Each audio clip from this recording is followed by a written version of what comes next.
वर्ष 2024 हिमाचल प्रदेश में सियासी उठापटक के लिए चर्चा में रहा।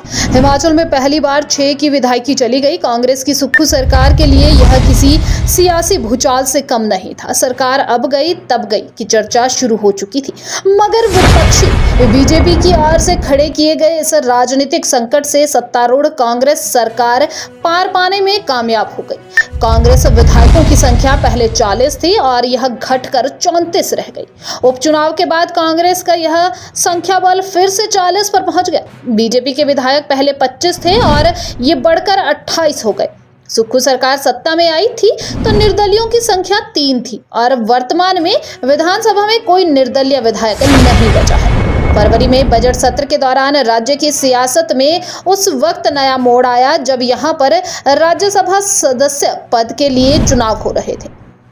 कांग्रेस के 6 विधायकों और 3 निर्दलियों की क्रॉस वोटिंग से बीजेपी के उम्मीदवार हर्ष महाजन राज्यसभा के लिए चुन लिए गए। उसके बाद वित्त विधेयक के कारण समय व्हिप जारी होने के बावजूद अनुपस्थित रहने पर कांग्रेस के 6 विधायकों को अयोग्य घोषित किया गया। इनके अलावा 3 निर्दलियों के इस्तीफे दिए, जो विधानसभा अध्यक्ष ने मंजूर कर लिए।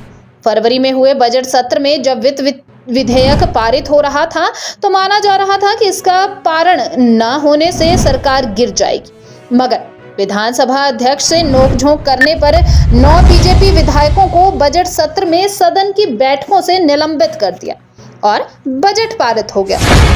इसके बाद सियासी घमासान आगे बढ़ता गया। 6 कांग्रेस विधायकों को अयोग्य घोषित किया गया और 3 निर्दलियों के इस्तीफे मंजूर किए गए।